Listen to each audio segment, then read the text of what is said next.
Good morning, and thanks for joining us in this special session.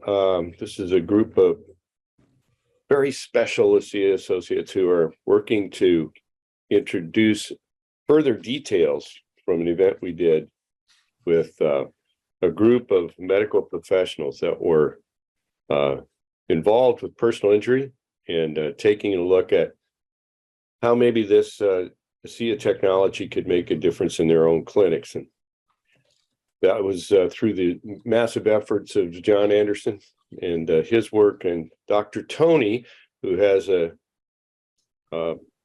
special webcast every week. And so this can be a follow-up section to cover more detail. And so as we get started, we'd like to kind of maybe reintroduce our faculty here. John, can you give us a quick bio of your information? Yeah, I'm a retired dental surgeon who, on the 4th of July 2020, I suffered a major my right side out completely. I was unable to move and do anything for myself really for quite a while. I was in a wheelchair for 8 months, and I progressed to a frame and a stick. I then was introduced to ASEA by Dr. Lee, having first read his book, and the rest is history. I took the ASEA, and within days, I was walking freely and gradually increased my walking. I've now started to learn to run. We've been doing a 10K, which I've managed to walk that distance many times already. So, this morning I've been in the gym training, and listened to the podcast from last night. Excellent. Just some absolutely surprising results that we're going to hear over and over, and as you gain experience. So thank you for that. Dr. Lee, you introduced this whole thing to John, and can you just give us a quick bio as well to catch up from Tony's event? Yes, thank you. Hello, everybody. It's a pleasure to be with you today and follow up with further information. My name is Lee Osler. I am a dentist in the state of Washington. I'm a past president of the American Academy for Oral Systemic Health, and spent many years working with the healthcare community in general, especially between physicians, dentists, and chiropractors and physical therapists with regards to what we call the oral systemic connection. That's how the body and the mouth are connected. Everything from periodontal disease to TMJ and sleep, sleep apnea, airway growth and development issues. I was introduced to ASEA a few years ago and became very fascinated by the science. My background has some biochemistry and cellular biology in it, so I dove deeply into that science and was able to understand more completely what cell signaling is about, which is really kind of what brings us together here today with some different breakthrough solutions that we're able to utilize within our practices as well as on the side. And it's my pleasure to be here, and we'll weigh in later a little deeper on maybe what some of that science is about. Very good. And Dr. Maureen Hayes, who introduced Lee Osler to this concept. Yeah, it's interesting, isn't it? We sort of have a trail. You introduced the person who brought me on board. I told Lee about it. Lee told John. It's like dropping a pebble in a pond and just watching those ripples go out, which is so important because this is such an amazing health science breakthrough that people need to know about. So I am Dr. Maureen Hayes from Galveston, Texas. I'm a medical doctor. My background is I was double board certified in anesthesiology and in pain management. I've had a great career, been a physician for over 30 years, was chief of anesthesia at a hospital up in Massachusetts before moving down to Texas. I developed an integrative practice in my pain clinic. I was always looking for things that would help my patients get to a better quality of health and a better quality of life. So when this came, it was at a very fortuitous time for us. My husband, who is also a physician, he's a pediatric anesthesiologist, stem cell researcher, and director of the organ regeneration and tissue engineering lab at our hospital. He was also in the military, came back from Iraq with a very serious illness for which he was treated. We have a specialty hospital here in Houston area called MD Anderson, if that gives you any clues. Anyway, they put him through everything. The treatment left him compromised. He went from being an athlete, a former marathon runner, running 8-10 miles a day, to wearing oxygen to watch TV. That's where we were when this breakthrough was introduced to us. And kind of like John says, the rest is history. We got on the product. I did a deep dive into it because I had not heard the terminology redox signaling before. As an anesthesiologist, it's not something that came across my desk. In any case, put my husband on it, the whole family on the products, and he had an amazing response to it, as did a few other people that I offhandedly mentioned it to. So for me, that was a career change. Instead of, I had gone back into training for age management medicine. I got my certification, but instead of hanging that shingle, I decided that people deserve to hear about this and to know about this new breakthrough, and decided 10 years ago that that was going to be my mission. And it's been an amazing journey. So thank you. Thank you all. Thanks, Jerry. And I'm Jerry White, kind of the granddad in this group. Lee, what was it you called me sometimes, Lee? Papa Smurf. Yeah, so I'm the Papa Smurf of the group here. So with that, I'm a research physical therapist, retired because of this technology. That it was such a fascinating area of a whole new answers to questions that I had for so long clinically. Was developed for the Human Performance and Gait Analysis Laboratory for the Shriners Hospital in Spokane. Coached at the international level in swimming and triathlons.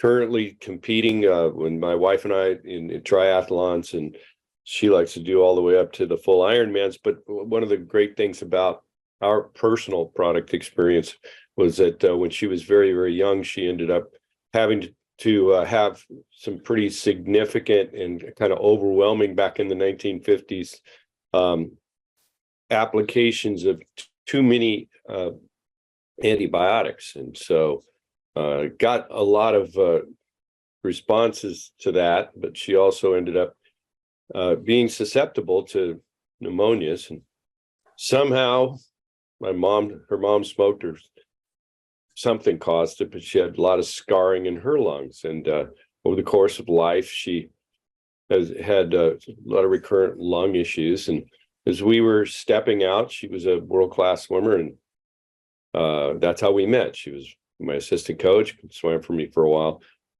And we ran across this ASEA and had a family experience with a daughter that was incredibly sick just before going to college. She started to use it. Within 3 or 4 days, she was up and around. It was just absolutely remarkable. And so Marcia was trying to get into some triathlon activity back in the 10 years ago when we first got introduced to it.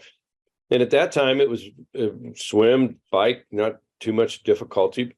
But when she started to run, she would kick into lungs locking up and really significant problems. And so she could maybe run a little and walk a little, and then walk a little more, and then maybe run a little bit. A lot of tightness and wheezing, and that was as far as she could go. Well, over the course of time, she's now able to complete this last year her second full Ironman with a 26-mile marathon at the end, at 64 years old. Something is very different about this technology, and it changed all of us. It changed all of us from that standpoint.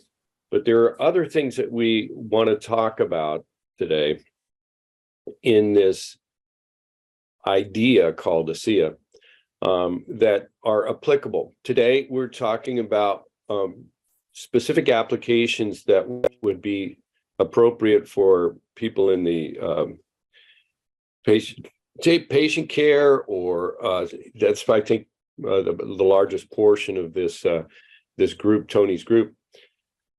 And so we're going to look at some specific applications to how this crazy technology might give you some clinical leg up. So the first thing that I noticed, I had this very sophisticated laboratory that I could test neurologic function and quick responses. And one of the quick responses folded out of a look at how reflexes work when you have neurologic damage. And so for those of you who test that, we find that the reflex responses, and I'm going to kind of get ahead of myself a little bit and help us go back and take a look at embryologic development and young kids. It's with the Shriners Hospital, they work with kids. And so I was working with a group of orthopedic surgeons that were cycling through the Shrine system and wanted to go back over some of the developmental things that frame what I'm about to tell you. And what happens is that the DNA in your cells doesn't change a whole lot from the time you're living in the embryo or in the amniotic fluid until you're breathing. But there's a transition in there that makes a whole lot of difference. Prior to birth, those cells could make tissue in human cells basically spontaneously, it seems. But there has to be a communication system for that. It does it amazingly well. And then later on, after we're born, oftentimes it's even hard for it to figure out how to fix an injury, even, which is really a miracle in the first place that we can heal ourselves. So I had a lot of questions about what was it that caused that change? Why is it that we can build an entire human being and every piece of them in a 9-month period, and then maybe if you lop off a piece later on, it doesn't grow back? And so we were looking at those things. We were looking at interesting results with how the body, we would call it phantom limb pain in our amputees. And when I started working with this technology, I found there were these little trace things that it's designed to just help people reestablish the communication within the cellular matrix. Well, it wasn't the original design. It's just that we're observing that it does all kinds of crazy stuff like that. So in that frame of reference, how can we use it with people, and how can we measure a really interesting phenomenon? John had just told us that, and I should say Dr. Anderson, has just told us that he's got some friends that he wants to assess whether this might have an effect or not. And we know that the condition that he was talking about has a tendency to scar up the nerves in the central nervous system. And it has the term sclerosis in it. And what I know from a functional aspect is those people with sclerosing in their nerves are going to have sort of a short circuit, and we can test that circuit. And we do it with what I call a reflex test. And in this reflex test, it's kind of a branch and offshoot from originally the concepts of muscle testing, which we use in physical therapy, combined with the muscle testing that is applied kinesiology. But it's also taking a look at how do we react under tremendous stress. Maybe we go back to more simple electrical wiring. And this test works like this. If you have a person stand with their arms locked out straight in front, parallel to the ground, and I've got a little video that we can show if somebody wants to do that. And we press up on their hands. And there's a lot of reasons why I designed it that way. And we watch this reflex. Kind of crazy. It's fun. It's funner than heck to do. So John, as you approach that family, press up on the hands. If they are ambulatory, can stand in that position. And what you want to watch for is the reflex response. there's usually a startle reflex that shows up. That's a pretty primitive reflex that we override as we get pretty early in life. But it's a startle reflex, and it's the people are really scared they're going to fall over. So they'll do big jump back, their arms will go up, they'll do all kinds of different things by just simply putting a little pressure upward. And when you apply the Renew 28, take it here and then also orally. A lot of people say, why do we do it here? Well, the best reason I can give you is that it's usually the only area that doesn't have clothes on it when we're doing demonstrations in front of a population of people. A lot of other people try to get into some real crazy physiologic discoveries on that, but what the heck? Works just as good if you just have a finger and a neck. So we give it to people to try that, and then try that balance or test or a reflex test. The first time, we're really looking for a response where the toes go up, just a little flicker. They'll automatically do it. That's the normal. They'll overreact. It's called hyperreflexia. They don't have the ability to respond, so they over panic and they'll throw their toes up. Then you apply that. And I have a feeling you're going to see if they do have the ability to stand, make sure somebody's behind them, guard them that way. It's going to be absolutely staggering the amount of change and the amount of force that you can apply as you put the upward pressure. And that's going to really shock their system and say, something now is changed. What is that change? So I'd like to open up our group discussion for a second and say, if that's true, and if we want, we can watch a video of a person who's unaware, who has an experience with that. But it'll take 4 or 5 minutes. I have it because I was going to show you here all in person, but I still haven't gotten to the store to get the COVID test to put it up my nose to tell if other people would let me touch them or not this morning. So we're doing this by discussion. So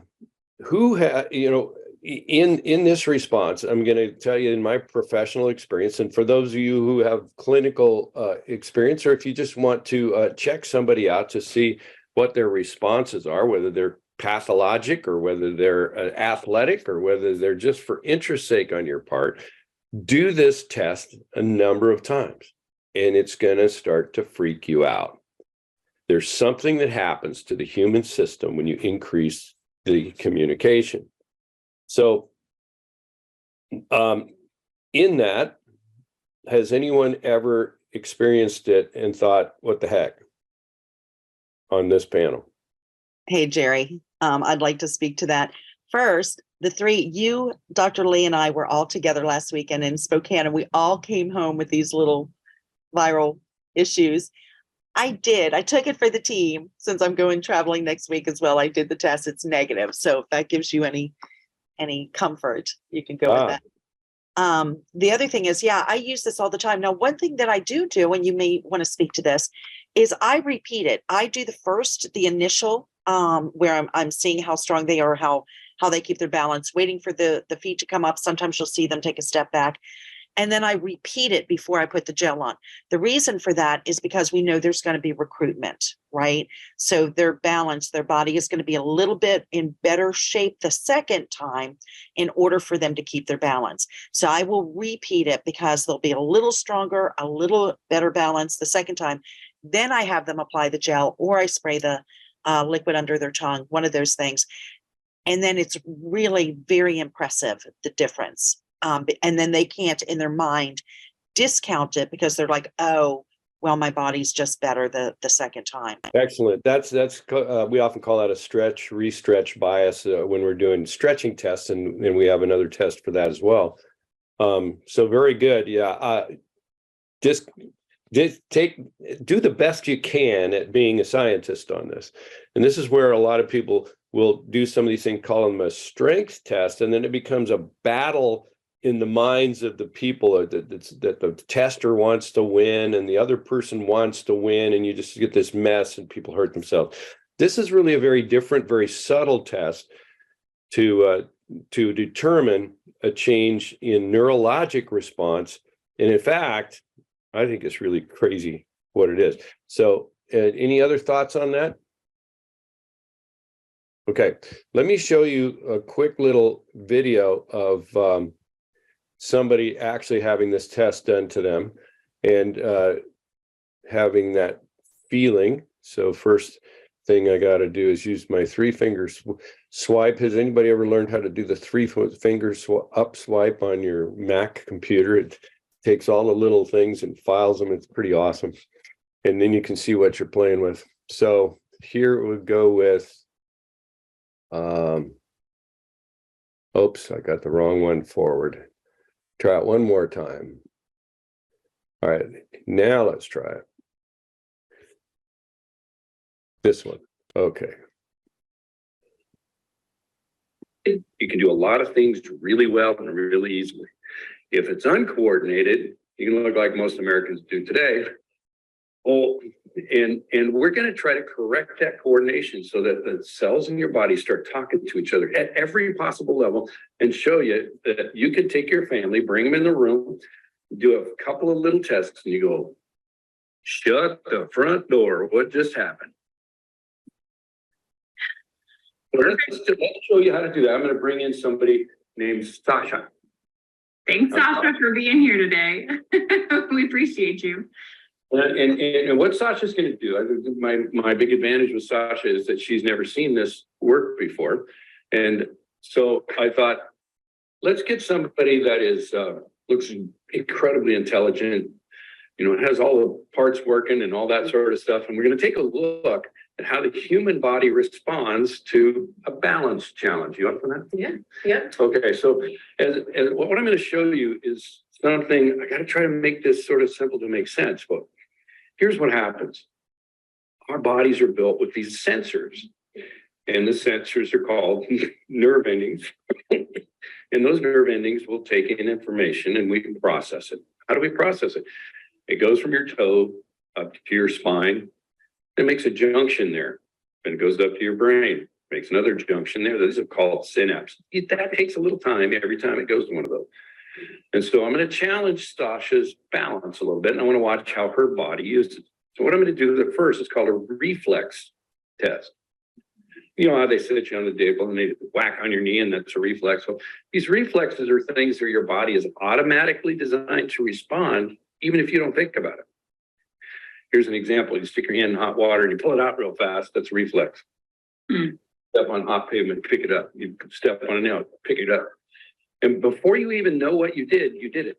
So we're going to see if Sasha can show me and you what a reflex looks like, a reflex response. So I'm going to move my camera here, and I want you to stand back a little bit.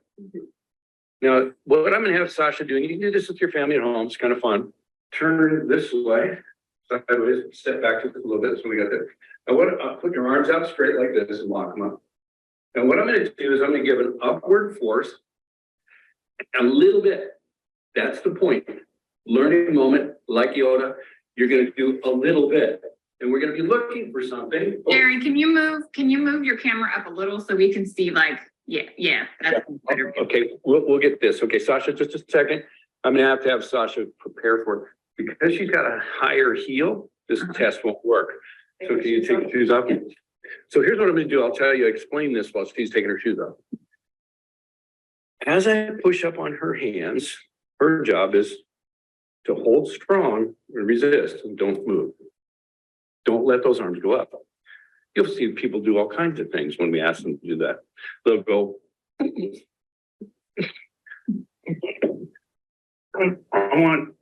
want that.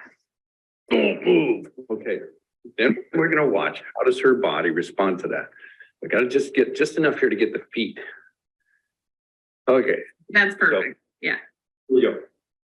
So Sasha, I'm going to count down from 3, 2, 1. As I press up, you don't let me push. 3, 2, 1. Resist. Your toes go up. Yeah. Now, how much force was that? That one. Okay, that was a real subtle response.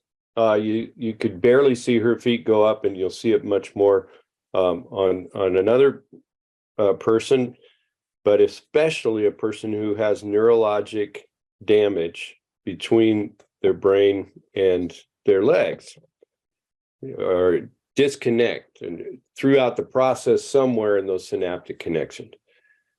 So John, could you do that with somebody who's got that condition you were talking about?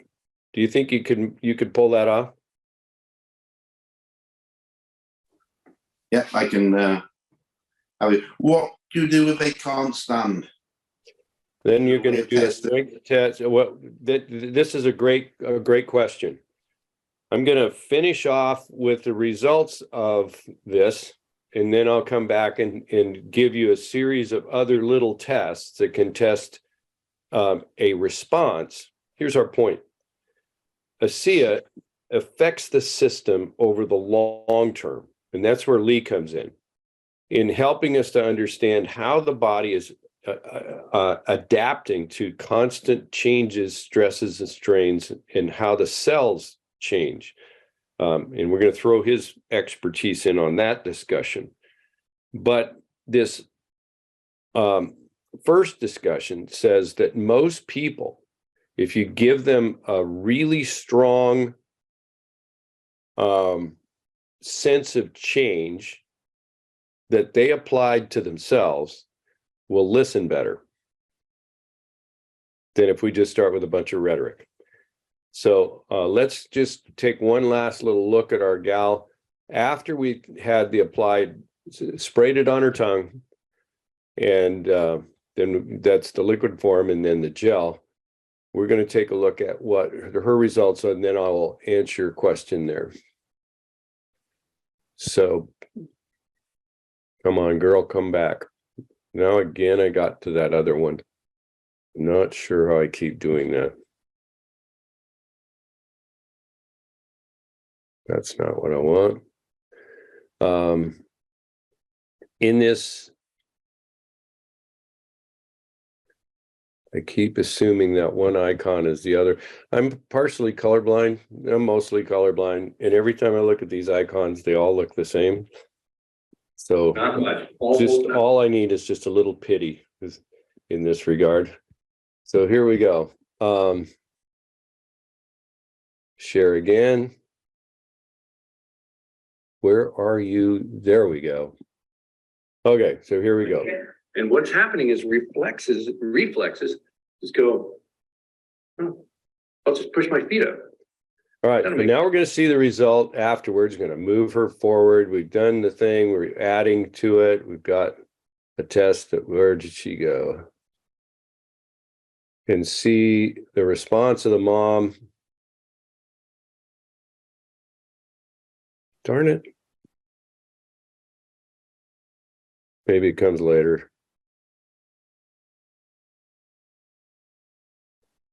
I scheduled it to do it just right, but here we go. Come on. Doing a lot of work, your quads or your glutes or something. Well, nervous system that I'm going to start to press up. 3, 2, 1, resist. There's the same force. There's double. Keep it hard. Hold it. There's another one. And then I'm going to go for it. You hold it tight.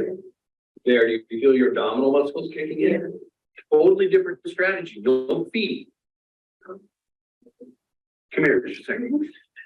What did that feel like that was different from the first time? So the first time I felt like my whole focus was trying to not lose my balance. And the other time I just felt my abs activate and that I was able to resist. Now, you know what's interesting? I'm going to tell you a secret. There are probably 150 different calculations and muscle contractions have to figure that out to get to the ab part.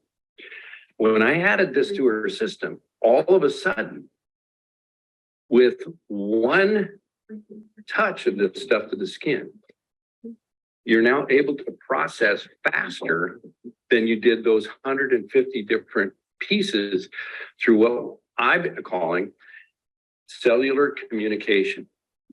Okay, so that's the response that we would see in a normal person. And so, Dr. Anderson, you would see in that case, I had pushed her hands, and then I pushed a little more, then pushed a little more, and then pushed a little more. And usually I'll say, this is twice as much force. This is 4 times as much force. This is 8 times as much force. Then I ask them, do you feel your abdominals kicking in? It is very dramatic, especially if they had a really big response to the initial, and it'll be bigger with your friend's condition or lack of serotonin, and I mean shakes. There's all kinds of different things. You're going to see a much, much, much bigger response, and it's just absolutely shocking. I've seen people break down into tears because of the change in that result. Now you ask another question. You have a person who's so broken down over time from these conditions, or so disabled. And so what would you do for a test? So let's just get to the dirty here. You do functional things. Most of the time, the most important tests that each of you will do in your clinic, in your personal examination of people, when you're testing this stuff out, the most important thing to test is the thing they brought in the room with them that's a problem for them. It's most important to them. They'll pay the most attention. If it changes, they'll talk about it the most. You'll all learn the most. So, John, in your experience with a person who has that progressive, relapsing, remitting, or constant progressive condition, what are some of the things you would suspect that they might complain of, and in their development of this progressive disorder? Okay. Gradual increase in muscle weakness. Okay, good point.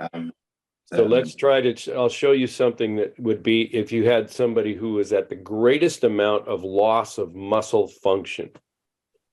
They can't transfer themselves, they can't stand up, they can't maybe even control bowel or bladder, they may even have difficulty breathing.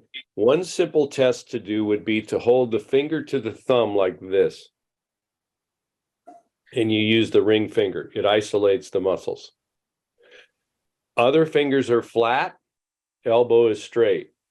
You're going to take your thumb, grasp on their thumb, and your other two pincher grips. So you're going to get the other with the finger. You're going to ask them to hold that position, and you're going to evaluate how much strength they can develop while you're pulling the fingers apart. Is that making sense? Yeah. This kind of testing environment, you have to be incredibly subtle in your memory and remember how much force it takes to pull it apart. In most cases, if somebody has fully lost that capability, you could put a $100 bill there and say, you could keep it if you want to, don't let me pull it out. And they cannot hold on to it. They just cannot. This is just, they just flops. And then you apply this to the skin where it's exposed, and then try the very same thing again. And you usually will find a very dramatic change, but in these kinds of tests, you have to help the tested person understand when you got to the same tension that caused them to come apart by verbally telling them that. This is how much force I was using before, but wait a second, you're not coming apart. Now I'm going to add some to that. Now I'm going to add some more to that. So the obvious sort of contrast is there. Follow that, John? Yeah, definitely. Now, another thing you could do, and I saw this just the other night at a meeting. A guy came in, he was a chef, just lost his job that day because he kept going to the hospital because his back was bad. Apparently he had some kind of fell off a ladder and 40 feet or something and destroyed his hips, and his back was hurting. And so years of doing this up all day. And so it did a test to see what movement made his back uncomfortable. Leaning forward, hands hanging down, got this far from the floor, and had him just simply apply it to his low back 3 times in 5 minutes. That we would do if there's a discomfort associated with it. And so measured the distance. He was 16 inches from the floor, started to feel lots of tension within his back. And I asked him what his pain scale was from 0 to 10. He was a 7. And very disheartened that there would ever be anything that would allow him to get his job back again or to give him some relief during the day. I mean, it was a meeting with numbers of people in it. And so we just said to his wife, just apply this gel 3 times within the next 5 minutes and let's try it again. But the number one thing we saw in his functional capability was, at first, when I wanted him to do this test that I'd prescribed in my own head to take a look at, he had to lean forward and then kind of scoot on this couch and then had to rock back and forth and then put one hand down. And then his wife had to assist him, and she got up and grabbed one hand and helped him to get up. Functionally, can you imagine that I'm thinking he's having trouble getting up? So I pointed it out to the entire audience in the room. This might be something we look at here in a few minutes. So we had him apply that. And each time he got up to pull his shirt up to have his wife apply it, he got up more easily by himself. The last time he just sort of popped right up. And the people in the audience started saying, wait a second, didn't you used to have problems getting up? And when he got down to the bottom and he started back up, he got stuck in the original test. In the secondary test, all of a sudden he dropped from a 7 at that point of pain to a 2 by verbal recognition. And he was able to smoothly come up. He stood up tall. No, when he came in, he was standing this way. Try standing this way for 9 hours. It's partly what his problem is, but to be able to do this was huge. John, did you pick up 4 or 5 different tests you could do there to just assess somebody's function? So functionally, It could have been strength in her hand, her ability to get up out of the chair and be assisted. Whatever it looks like, just don't be afraid. Test it early, see if you can find out a result. Okay, those are things that I wanted to bring up today for the group to say, test them like crazy. Somebody's got a stiff neck, turn your head, look at what you're looking at, turn your head the other way, look at what you're looking at, apply it 3 times, 5 minutes, try it 5 minutes later and go, doggone it, what the heck is going on around here? If somebody's got a shoulder that can't lift above here, look at what you're pointing at, then do that again later. And it's like, holy crackers, something's very different. We can go into some of that detail later, but I want to jump to some other things. Dr. Anderson, do you think we have a possibility that you'd like to go out and play with this stuff? This is a small sample tube of the original. You can either take these or a bottle and go nuts. Can't hurt anybody. Yeah. I've usually got one in my pocket at all times just in case anything uses. So now what we want to do is to say, why is this even possible? And so, Lee, we've had some intellectual wrestling matches over time, and you've now kind of nailed down a bunch of mechanistic stuff that can help us to understand a lot of what ASEA is about. Maybe not so much these neurologic things. This is just stuff we can use to say, this will make you interested. You feel this, you see this, you experience this with your patients, you do it to 6 or 7 patients this morning, you'll be interested. Now, where do we go from that? Somebody comes back and says, okay, just like with a girl that I was just talking to there, she says, but how does that work? So, Lee, give us your 1-2 punch. Well, thanks. What we've been watching here is a demonstration of kind of the physical modalities of the application of redox signaling through the whole body. And maybe I know the audience here are chiropractors and physical therapists and natural healing health professionals, naturopaths, and so forth. And so the basic science that we're talking about is related to what we call the redoxome. We all know there's a proteome and a metabolome and a genome. We've been studying that for a long time, but this epigenetic redoxome has to do with what we call redox signaling. And that has to do with the body's natural ability to utilize what we call a regulatory circuit and in order to manage its cellular functions.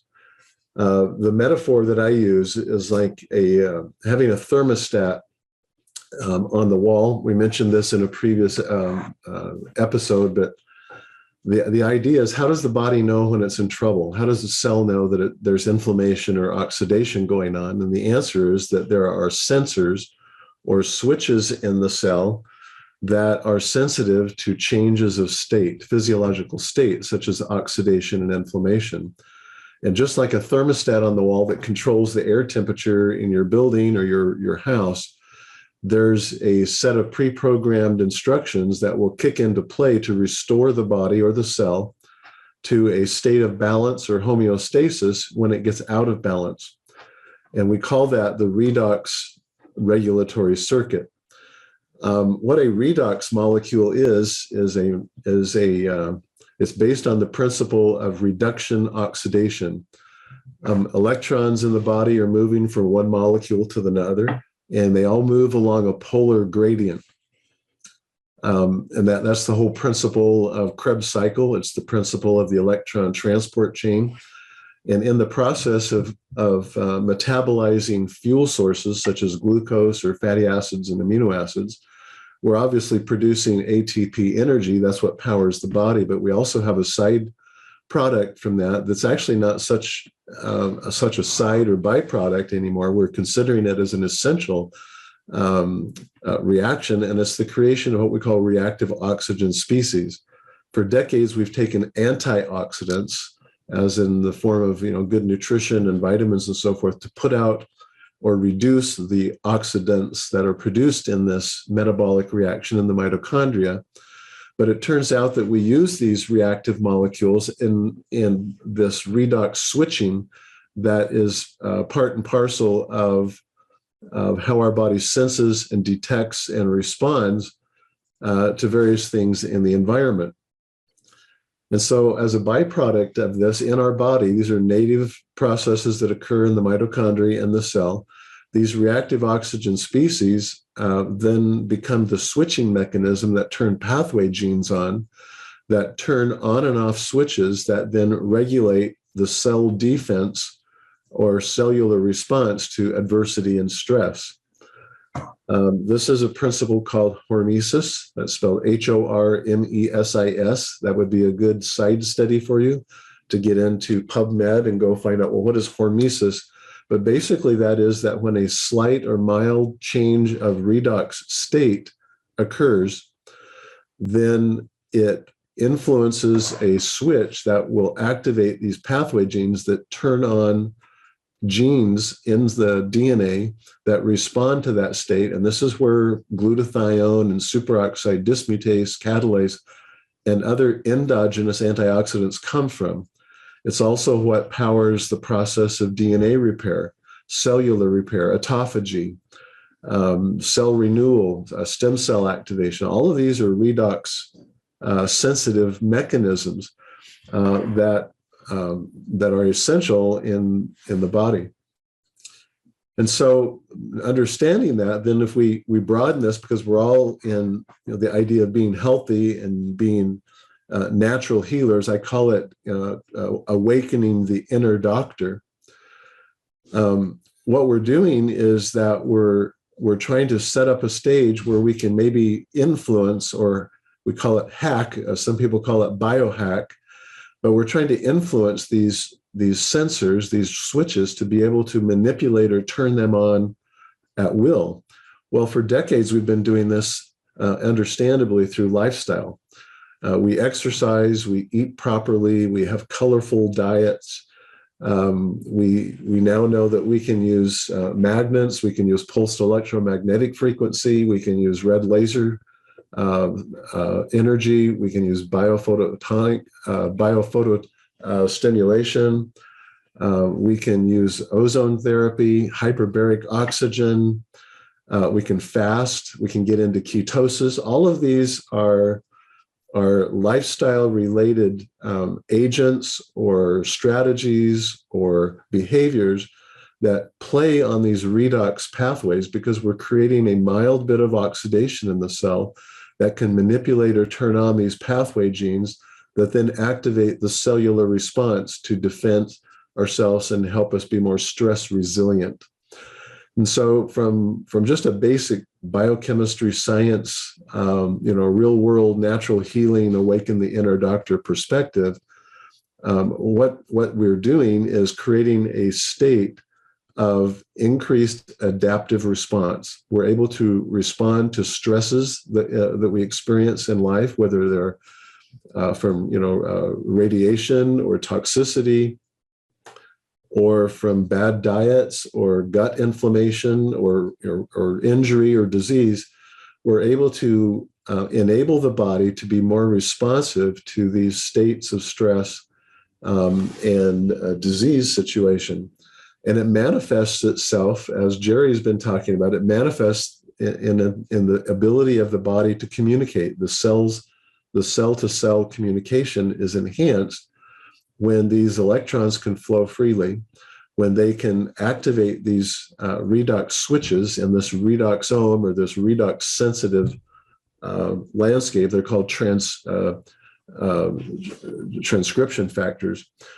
And what ASEA has done, the company that we are affiliated with, is they've found a way to create in a laboratory bioidentical redox molecules, these reduction oxidation molecules, that play in the body just like what our mitochondria produces.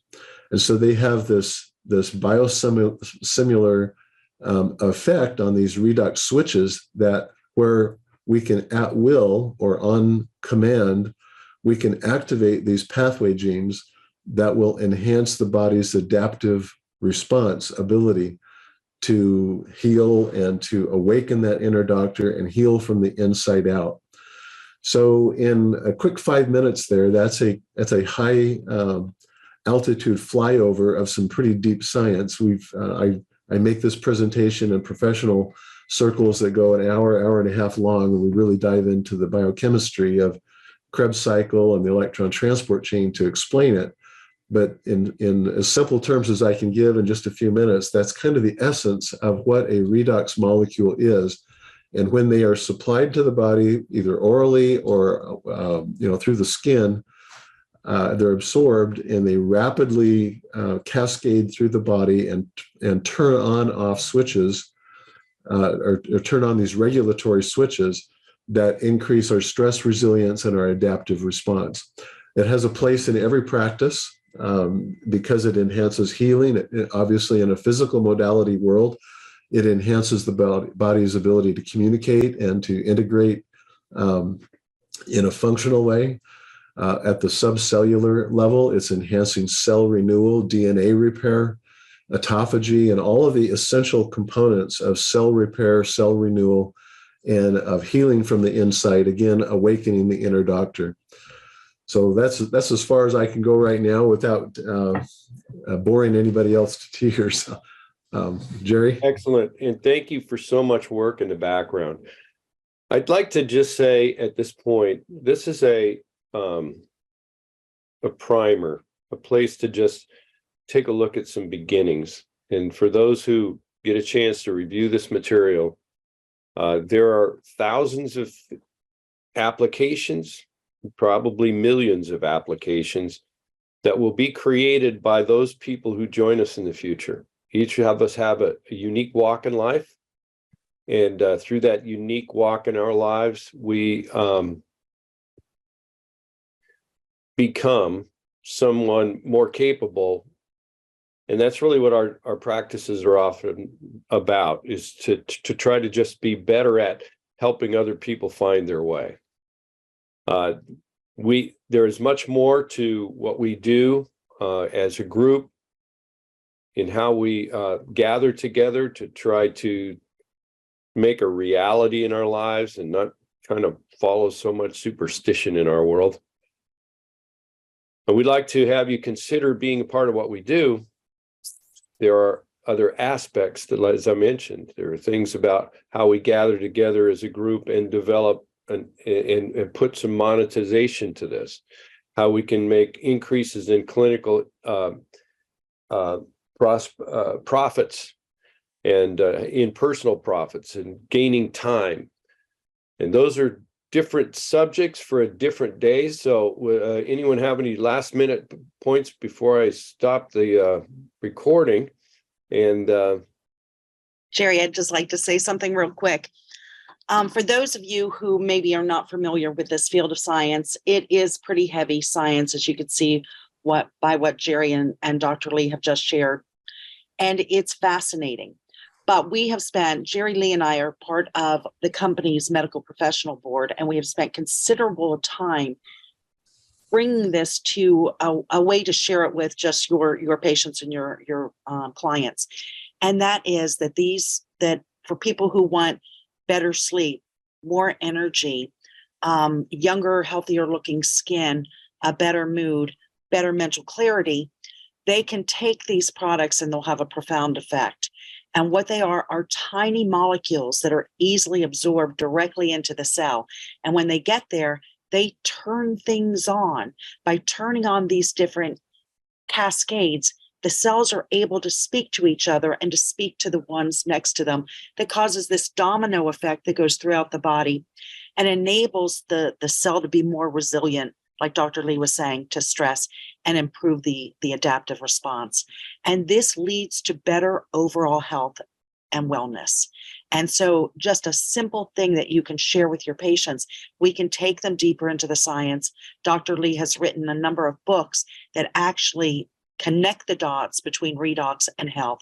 One is very heavy into the science. The other one is a plan to have a redox lifestyle. So if some of this was confusing or new to you, we understand that, and we've spent considerable time trying to bring it down to plain language so that your patients will understand it as well.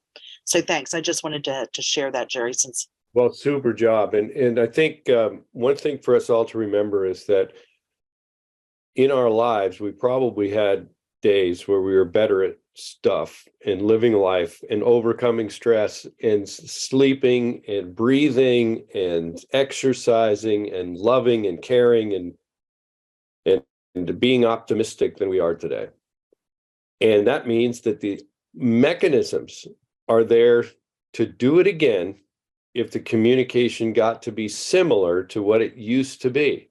So the underlying thing here is, what if we could just remind ourselves and remind our cells how to work like they used to when they were very young and even back into the embryo? That opens up a lot of doors because everything about us is cells. Thanks for taking the time for being with us here. The contact information, you can get back to John. John, can you... I'll give you the ability to share the screen here. Dr. John Anderson is going to be your contact point. And so let me give you that. Here we go. All right. Now you should be able to accept that and share the screen and give us your contact information. While he's doing that, I'll just indicate that the books that Dr. Marine was talking about are available at redoxmatters.com. So if anybody wants to see a deeper dive into the science, we have a learn section there where there's some videos that go into Krebs and the electron transport chain and just kind of what are the basics science of redox. There's also a lot of other videos there. We have a weekly webcast where we have panels of health professionals that come together and just discuss the science and the biology. And also, as a side mention, many of us are doing this as what we call a side hustle. This is an opportunity for us to share. Maureen was talking about that Ripple thing earlier. You're looking at somebody in the United Kingdom, the state of Washington, and Galveston, Texas.